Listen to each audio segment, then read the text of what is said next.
این ویدیو برای UI UX دیزاینر است. وقتی اسکرول میکنن به سمت پایین یه المانی داشته باشن در حالت محو شدگی شفافیت. کار نداره میای تو المنتور المانت رو انتخاب میکنی، این همیشه بخش پیشرفته، بخش موشن افکت اسکرول، حالت محو شدگی و سطحش رو تا آخر میبری، یعنی 15. جهتیابیش هم میذاری رو فید این اوت، یعنی به سمت پایین اومدن. حالا میتونی مشاهده رو درصد بهش بدی، یعنی من رسیدم به 80% این المان، شروع کن به محو شدگی.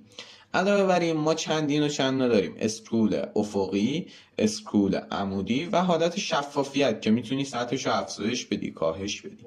حالت شفافیت معکوس محو شدگی. جهتیابی چرخش داریم که میتونیم این المان میچرخه، وقتی ما به این المان رسیدیم صاف و مرتب وای میسته. تغییر اندازه داریم که المان بزرگ میشه یا کوچیک میشه. ممنون که همراه ما بودید.